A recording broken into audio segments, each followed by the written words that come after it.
President Klaus, thank you once again for taking place. Thank you. And so we have prepared a few questions, open questions, and to really get to grasp the picture about the whole Corona issue and what has changed so far. Yep. People are confused. What is really going on from your perspective? People are really confused, and they have becoming more and more confused, to my great surprise on the one hand, and I am sorry about it, and I am afraid of it. I met yesterday my good friend for 40 years, and I understood that he is really personally afraid of Corona. He's a sophisticated mathematician, economist, and we wrote several books together, and I was really shocked. He told me, my 3 daughters are attacking me, with regards my views, and I said, well, this is it is probably the reason is that they are not well educated. The parents missed something, the parents lost something in their education. So we had a real fight with someone whom, as I said, we wrote many articles together. So I am surprised, I must say, I am surprised. I suppose that the people are more stable in their views, in their positions, and it is not true, to my great regret. Okay. So what do you think is then, why is all this happening? For what purpose? Well, I disagree with talking about purpose. This is already a very clear interpretation of the origin of the whole issue. I don't think that there is a purpose or the purpose. I can't imagine that there is someone sitting somewhere and organizing the whole event. This is not true. I compare it with an avalanche. Definitely everyone says that the avalanche starts or can start with a small stone, small piece of something which is moved, and then the huge avalanche destroys the whole village or something. In this respect, I wouldn't call it a purpose. Okay. So there were several small stones which start the avalanche, but I don't think that they were purposefully created. Or, to put it differently, they were not strong enough to create this final event which we have been experiencing. So in my opinion, there was a small stone at the beginning of the avalanche, and then it came together with very strong synergy of various interests on the one hand, and ideas or ideologies on the other. The mixture of interests and ideology, which is normally in human society the case, But they didn't start it purposefully.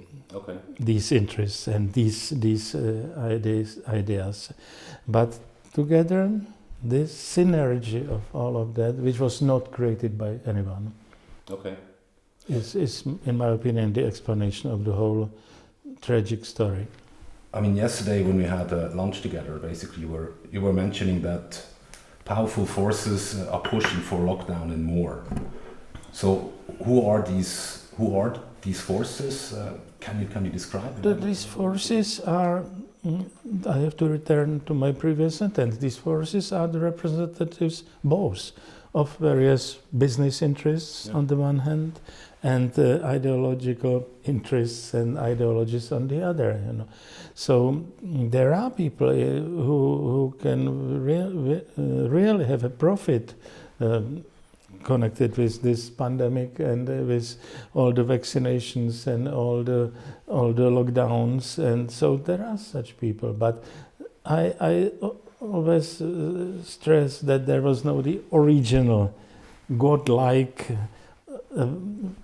father who started the whole pandemic and the whole tragic event. Okay. So do you believe? So there is no an end game related to this, or something that they want to achieve in the future? No, this is definitely not my way of looking at things. Synergy of both interests and ideas, but the aim a priori existing somewhere in the air, definitely not. So, but when we look how all these different forces have views, this kind of corona crisis, all these different interest groups which came together, maybe just by coincidence because of the avalanche that started. Do you see a kind of social engineering also linked with it when you look into the tools being used? Definitely, but in my way of thinking, there are aspects of social engineering in it, which means there are partial attempts of social engineering in this respect. Yeah.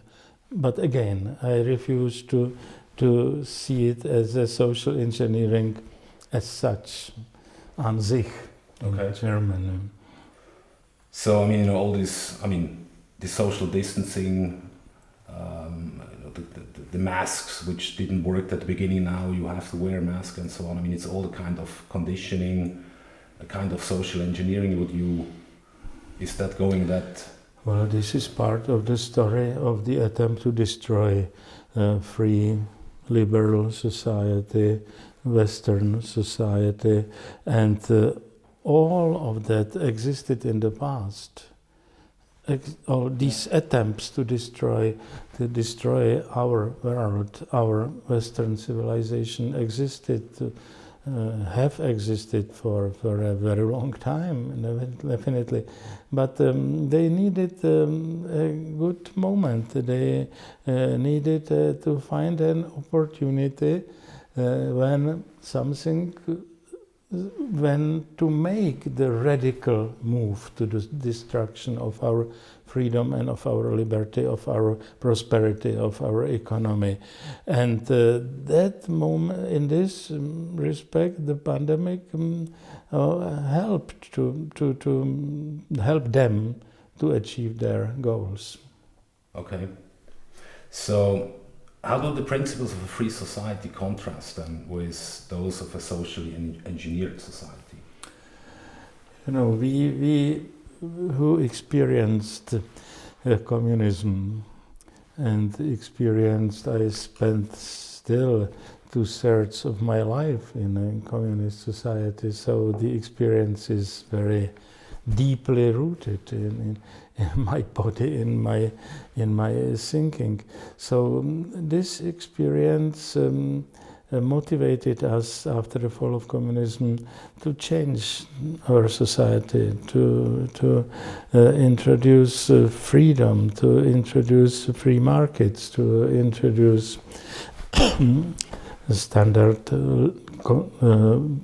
constitutional parliamentary system and so on. But I must say that I was surprised to find, after the fall of communism 30 years ago, while making speeches in Western Europe, to discover that they are not so radical as I am. They looked at me with suspicion. Why I am so much for free society? Why I am so much for free markets and so on. I remember I had at the very beginning I refused radically the whole idea of the third way. Mm-hmm. And it was not understood in Western Europe. I was considered a crazy radical because all of them more or less accepted. Yeah. Not all of them, but the mainstream accepted sort of third way. I was always attacked in Germany or Austria, the German-speaking countries of Europe, when I was fighting for free markets, as I said, without adjectives. So in my I always stressed any adjective added to that means making it unclear and somehow not well defined. So of course in Germany and Austria they understood it, probably in Switzerland as well. They understood it as an direct attack on the founding idea of Germany and Austria after the Second World War, the social market economy. I refused to accept the term social market economy, and they look at me as someone a little bit crazy. So those were my fights at the very beginning. I mean, immediately after the fall of communism. So we understood that they looked at it differently. Our experience was communism, which was negative in many respects. Nevertheless, our experience with communism gave us something, gave us a special understanding of social mechanisms, of political mechanisms, of society. When there was a tendency here to say that we lost 40 years. I said, of course, I lost 40 years of having a chance to teach abroad, to go skiing to Switzerland or things like that. But I think I learned a lot as well. So it was not a total waste of time for me. And that's the reason why we look differently at the developments in Europe, in the crazy world of European Union. This is why we are much more radical than many Europeans about the situation in the United States of America. That's why people like me are definitely in favor of Trump, not of Biden, and so on and so on. So this experience gave us something very important. Okay. I mean, you have, we have given away quite some liberties for the greater good, also with this Corona crisis. Do you believe it will be possible to return to the pre-Corona days, or can you please explain, what a ratchet attack is? So one thing is my wish and my intentions to fight for. And another thing is my expectations or my extrapolation of events I see now. So when I speak about the passive extrapolation of what I see around, I am afraid that there is no chance to return to the pre-Corona days. It doesn't mean that that should be an excuse for anyone from us not to try to do it, not to fight for that. Don't confuse those two positions. But when I just look around, I'm afraid that people, accept the new brave new world, and this we are really approaching the brave new world of Aldous Huxley, and more than we expected when we in the communist era discovered that book. So one more remark to such utopias or dystopias as Huxley and Orwell. In the communist era, we loved both Huxley and Orwell, but for us, book which was much more relevant was George Orwell's 1984 and Animal Farm.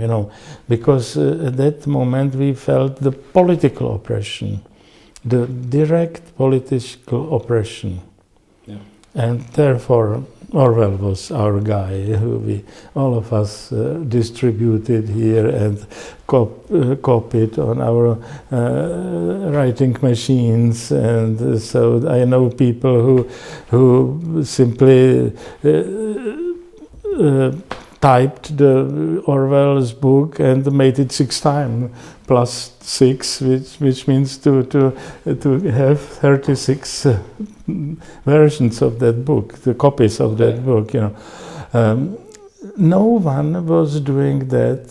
We, of course, appreciated very much Brave New World by Huxley, but no one at that time would copy Huxley's book in that very, very difficult way. Okay. Now, I must say that some 20 years ago, we started to think twice, to think about it. And now, I would say, and I think for the first time I mentioned that idea 10, 12 years ago. I said, it seems to me that a more relevant book for us is Brave New World, not 1984, because the enemy is not direct politically given or interpretable. We are moving more and more into the Brave New World of Aldous Huxley. So this is the realization of it. I must say this is a tragedy for me and for all of us. Yeah. So, what is now more deadly than the virus or the response to it? Well, I think that what is really deadly is this, as is the title of our book, the self-destruction of the West. Yeah. This is more deadly than coronavirus. There have been many viruses of that type in the history, even if I don't mind that this new one is slightly different, that probably artificially created. Nevertheless, I think what's really the danger is that we are losing the principles of a free society, which is for us connected with the West. Okay, so this is basically the book all about. This is the book. This is written by my colleagues in the institute where we are just now. All of us look at it from different perspectives, but the way of thinking is very similar. Okay. Do you find the level of global coordination of media and government policy suspicious? Because it was really interacting all together, the same message, the same narrative. Was it something that you expected or that you find strange? Well, I would differentiate between the coordination of the media and coordination of governments. Well, I was always not a great fan of international organizations. Stop. Never, therefore, I was from the very beginning, since the very beginning, attacking the European Union, and for me, I always considered practically irrelevant the United Nations. Okay. I was joking when I was Prime Minister, and at that moment, relatively powerful Prime Minister, vis-à-vis my president of the country, Václav Klaus, when there was at the beginning of the year a meeting of two of us, and the people around us, dividing who will attend what kind of international gatherings. And I remember we are talking about the 1990s. Without paying attention, I said, please go to the United Nations annual meeting in Washington, D.C. This is something which is totally beyond my interests and beyond any meaningful relevance. It was a slightly different time. It's, to my great regret, more relevant now. Nevertheless, this is an example of what I considered important.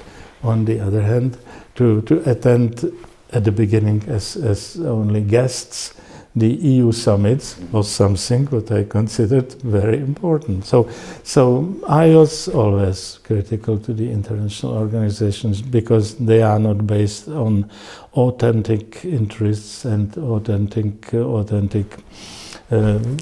aspirations. And so a friend of mine, whom I mentioned at the beginning of our discussion, we discussed it yesterday with him, and he said that the whole idea of globalization is, and he's a very free market Misesian type of person who writes sophisticated theories, mathematical, more mathematics than economics in it.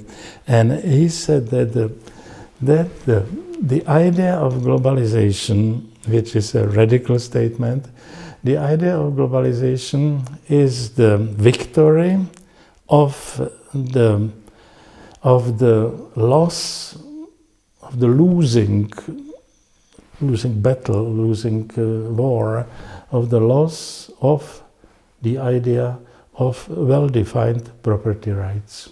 Okay. This is a radical statement. The whole idea of globalization and globalism is based on the idea of refusing the concept of property rights, because property rights are more or less eliminated. The properly defined property rights are more or less eliminated in the world of globalism and globalization. Isn't it a good idea? Absolutely. I think property rights has a lot to do also with borders. With the definition of the space you live in, or you occupy, the space where you decide, where you have rights. Yeah. So in this respect, I answered excellent. This is a good point. I will use it. But more or less, I would say I discuss it under a different in a different setting or under a different title. I think I discussed it always while refusing to talk about human rights, but speak about the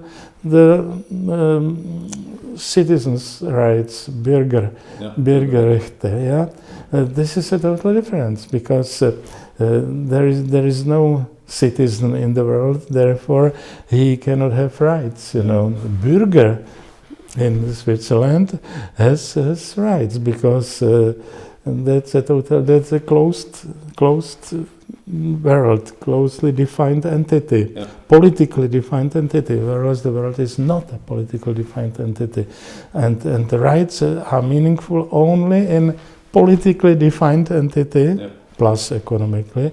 But in the world without a politically defined structure, rights are really practically not interesting, as we see that all of the UN members accepted the idea of human rights, both Saudi Arabia and the Netherlands. Yeah. So, I mean, that's also a good point when it comes to the freedom of speech, the right to speak freely your own mind. And when you look at the whole corona and all the information by the media and on a global scale, what do you think about the complete lack of a debate over the pandemic policy? No different opinions. It was basically one mainstream narrative. There is a mainstream idea, but there are different views. Let's say not so clearly defined in the mainstream newspapers, but in the world of various internet servers, which are sometimes more powerful than the local newspapers. There are still, at least in my country, there are still debates. Okay. Maybe more than in Germany, for example. Yeah. But the fight exists here, really. So you have different opinions even in the mass media when it comes to Corona. I would say not so much in the mass media, but even in the main dailies you can find articles, and they I think I have an article in a daily. Let's say we have 5 of them, approximately, printed newspapers. The meaningful, important, all over the country. 5, let's say, approximately, and I would say that I have at least 2 serious articles per month in all of them, which means 2 per month in a month, which means 20 in a year. Still, and you can imagine that my views are the same there as what I demonstrate here today to you. So there is still some sort of not, I wouldn't call it totally free, but a serious debate in this country. Excellent. Well, good to hear. I mean, this debate, for example, is missing I think in Germany and in this is missing in Germany, and not that much in Switzerland. I would, even if I'm afraid I don't have time to, I don't have a chance to see Czech. I don't when, how, But I'm afraid that even the NZZ has moved a little bit. But I from time to time follow the Weltwoche, the Swiss Roger Köppel, and this is a free journal. Absolutely. I would say. He's publishing all different opinions. No. From the left, from the right. Yeah. It's a great publication. But such a publication doesn't exist in Germany, I'm afraid. You have smaller ones like Eigentümlich Frei. I mean, classic liberals, but they don't reach out to as many people as, for example, or it's not such a heavyweight as. This is not the mainstream, but Roger Köppel is part of the mainstream in Switzerland. Absolutely. When we look into at the economy, I mean, up to now, what do you think? How much damage has already been done by the lockdown? How much can we expect if this continues? And we don't know how long. I mean, it can be a few months, could be a year. First, the damage is huge, and the damage has repercussions and consequences, definitely, which those people who don't want to hear it try to refuse. They think there's a fall, economic fall, and what? It will grow again, which is a total nonsense. This is definitely not true. Second, one thing is potential second wave, third wave, 10th wave of corona and new lockdowns. But I think this is only part of the story, because there is a delay, there is a time, there is a lag in the economic impact. So I think that this is not the end of the consequences of the first lockdown.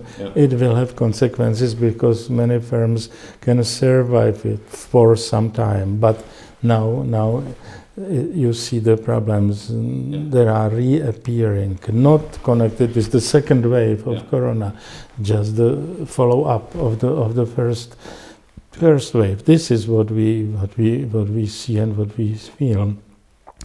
So this is the economy. At the same time, I'm shocked with the developments of in the public finance field. As a former Minister of Finance who considered the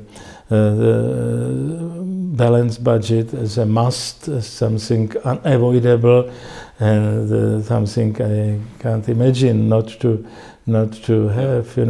I am absolutely shocked, and I remember that we have been waiting for the result of the year. It takes several days when all the flows of money in the statistics. So we were waiting for the results, and we wanted a balanced budget. But anyway, the debate was about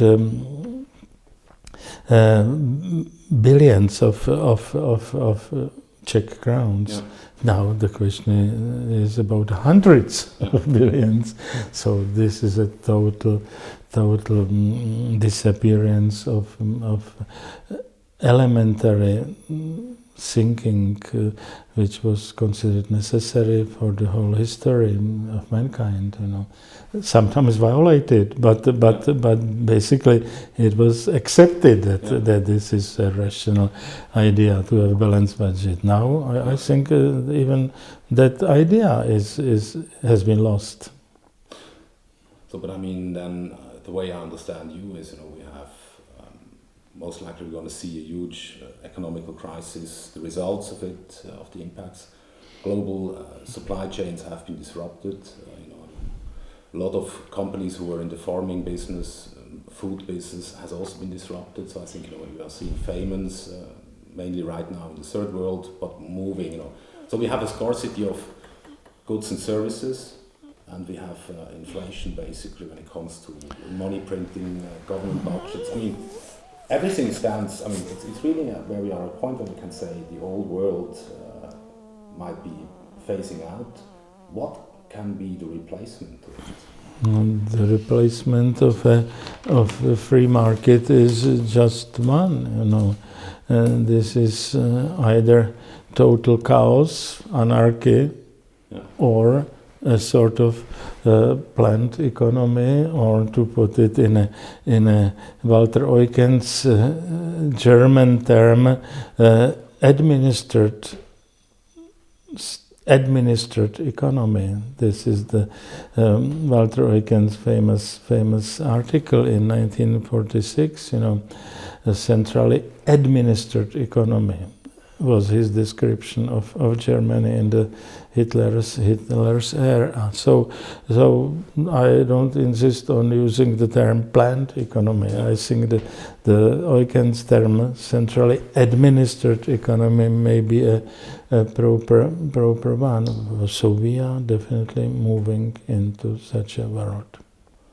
So, but at the same time, it could be possible that we're going to see this centrally administrated, the heavy hand of the government on a different scale, maybe on a higher scale than a nation state, but a centralizing system, centralizing even further.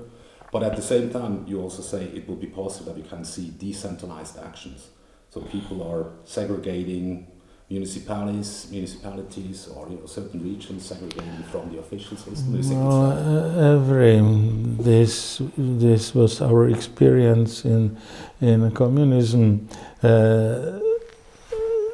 When there is an irrationally centralized society, there always starts a decentralized activity. This is something understandable, but I don't think that the decentralized activity in a setting of highly centralized society with regulations of all kinds, that the decentralized activity can have positive economic outcomes. Yeah. That's another story.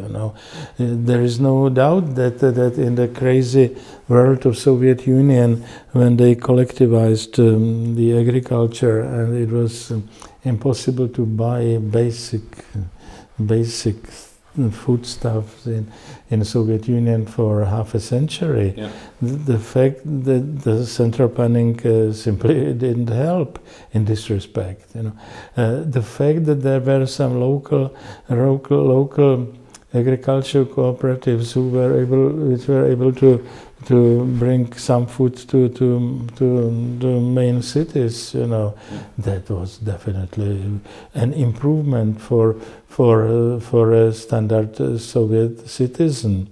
But this was not the market outcome. This was not the interplay of free forces bringing the cheapest product to the consumers. No, that was a way of escaping some rules, but okay, it probably was a help to someone, but it was not a rational economic outcome. Okay, yeah. Just to go back, finish the Corona stuff, basically. I mean, you also wrote another book about the quarantine. Quarantena.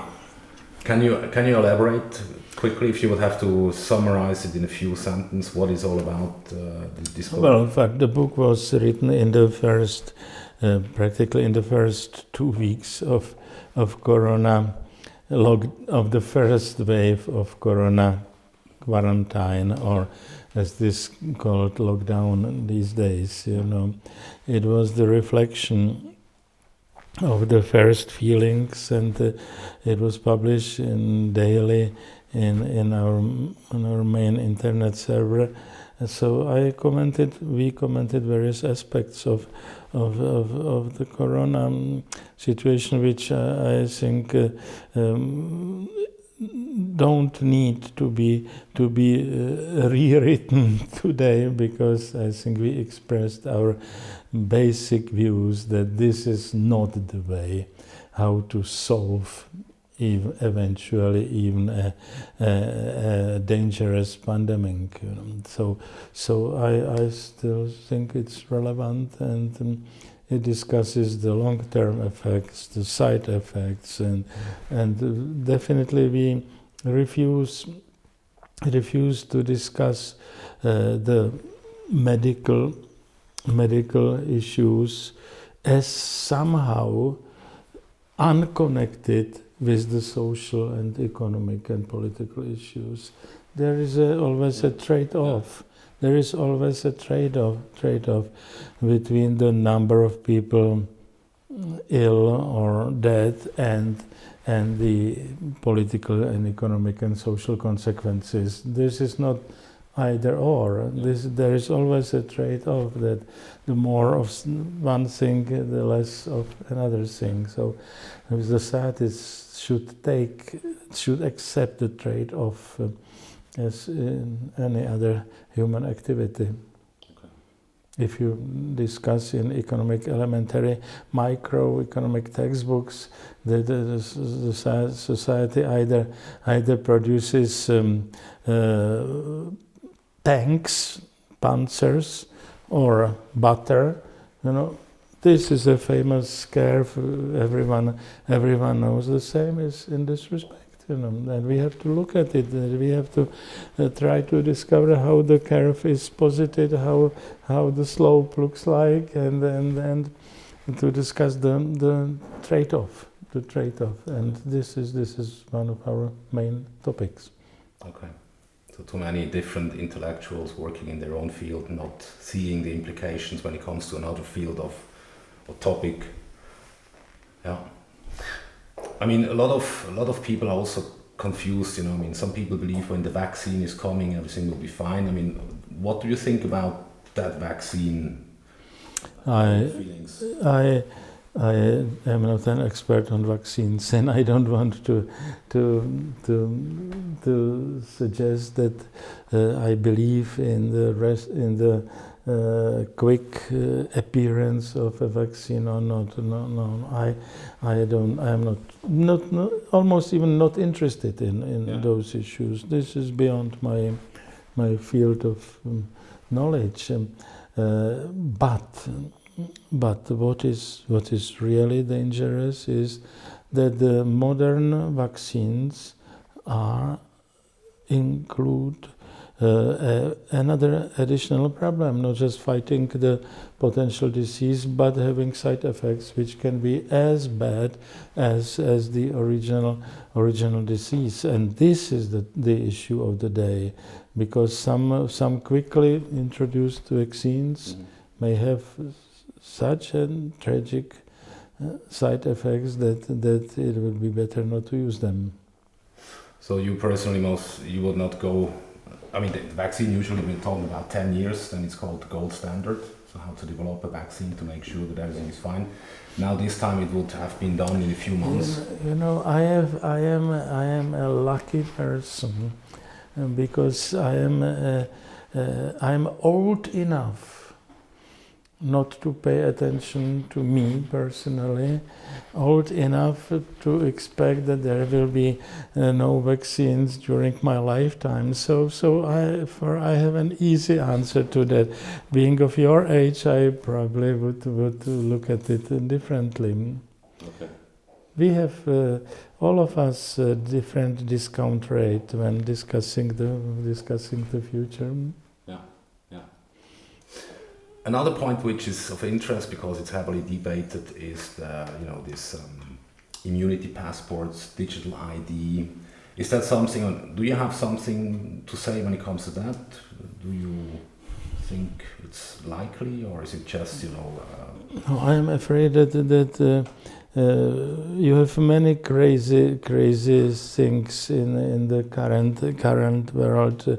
The whole debate about global warming connected with the CO2 licenses or something like that. Whether your house is CO2 neutral or not is part of the same story. So I can very easily imagine that such documents will be introduced and will be controlled by various governments and authorities.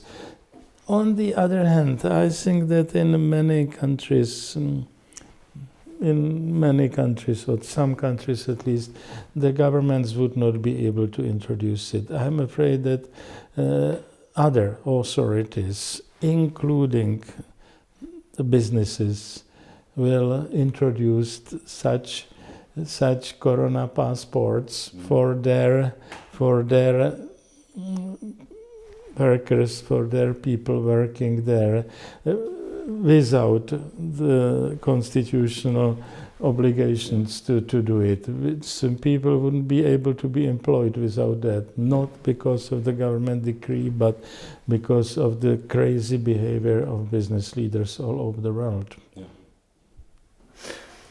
I mean, we know each other now for a few years, and you have always been a hero of liberty and also a big fighter for free markets. And that's how we met. So, do we have, what is your definition of a true statesman? True statesman. The true statesman is someone who has his own views, his own opinions, his own principles, who is not waiting for the next morning newspaper announcement, who is not waiting for the last opinion poll results, who is simply going with some message, with some views, with some ideas, and who tries to introduce them in reality. So this is the real statesman. Politicians are aiming at something else. So politicians maximize their time in office. The statesmen are fighting for a cause. They are not the rebels without a cause. Okay. So do we have a deficit when it comes to statesmen in these days? Yes and no. Yes is a standard answer by many people, but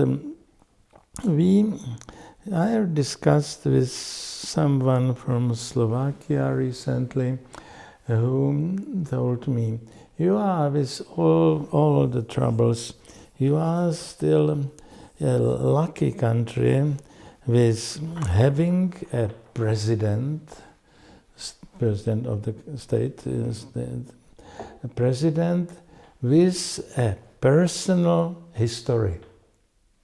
Mm-hmm. And we in Slovakia have the last two presidents who are absolutely without any politically meaningful history. They simply appeared. They simply fell from heaven, Yeah. And so you are still a lucky country. Havel, Klaus, Zeman are three people with histories, you know. This is part of the definition of a statement, you know. And I answered, it's true. I'm afraid the next one will be without history. And I said, look, this is not a question of politicians without history. This is the issue of the lack of history. Yeah. Or of story, Yeah. well, not just history, of story, you know. And I said, well, we had, and the story begins at some crucial moment of a country. My country was built 100 years ago, 1918. There was a German occupation, 38, Munich Agreement, 38. There was a German occupation, there was the end of the war, there was the communist putsch in 1948, there was the Soviet occupation of Czechoslovakia in 1968, and there was the Velvet Revolution in 1989. All these moments created stories, or created histories, therefore made it possible for people, or politicians eventually, with stories and with human stories and with histories. And in the last 100 years of the existence of this country, of Czechoslovakia and then the Czech Republic, you know, we now have the visibly longest era without a historian. The average moment was 10, 15, 20 years between one event, historic event, and another one. Now it's 31 years without anything, which means it's not true that there are no politicians with some stronger views. The problem is that there are no histories, and I'm afraid that without a real economic, political, social, I don't know, kind of shock, which will shatter the country, there can't be statesmen or politicians with history. This is, in my opinion, a good point, which has a meaning. Okay. In the face of the events this year, what would you have done if you would have been in that position back, you know, as a prime minister or president? This is a wishful thinking which I refuse to answer. Simply, I am not in such a position. Okay. I don't try to be. I don't want to simulate my potential answers. I would say I would never allow to come to this position where I have to decide now. Yeah. I think I would have changed something much earlier and wouldn't let the situation to be. So this is, I know that this is fashionable for a journalist to ask such questions, but I always refuse to answer it. Okay. I mean, but when we look at the media and the public health system today, screaming for lockdown, you know, as true statesman, would it still have been possible? You know, for example, if you look back 20, 30 years ago, maybe 50 years ago, the whole pressure which is on politicians, on, you know, people in government. You know, I am not from Switzerland. I don't have the luxury to think about what the politicians would do 50 years ago. You know, yeah. We were deeply in the communist era. 50 years ago, we experienced the Soviet invasion into Czechoslovakia. So I can't speculate about what the people and the politicians would think about things like that. You know. I guess could you help us describe the kind of pressures a politician would be in with the media and public health environment this year? That was kind of the question. Like, I don't understand. I mean, the media today and the public health officials or the experts In March, they were screaming for a lockdown. what needs to be done, all these specialists which only see their point of view, so they got a lot of exposure. And this is the question is this something new, or is in the past, This is, I think my original answer was correct. Okay. We lived in a totally unfree society, so there was not a debate whether the experts could dictate the politicians something. This is just the result of the free world and not of our experience in the past. So I can't speculate about our past. Okay. But then maybe we can say, in the 20th century, we saw that the state mainly was controlling the information. This year, over the last decades, we have seen that big tech companies, Facebook, Twitter, social media, that they were pushing basically political propaganda in a way, even censorizing. How should the people deal with this overwhelming force which is unleashing on them? In this respect, I would say that, to put it again differently into a perspective, we lived in a totally frozen society, non-free society. Then for a decade, or maybe almost 2 decades, we lived in a free society. Now we are returning back. So this is a pendulum moving from one side to another. So I am afraid that we have been introducing, not just we in this country, we have been introducing more and more rules which are similar to our experience in the communist past. So this is one thing which is absolutely clear. The names are different, the umbrellas are different, but the substance is more or less the same. So 30 years ago, in the moment of the fall of communism, we would have never expected that something like what we see now could happen. That was for unimaginable. Now we see that we are returning back, and that's the source of our disappointment. Okay. Do you have a final message, a final advice that you can give to the viewers at this stage? It's necessary not to forget history and to fight for freedom. That's the summary of my views. Thank you very much, President Klaus, for this interview.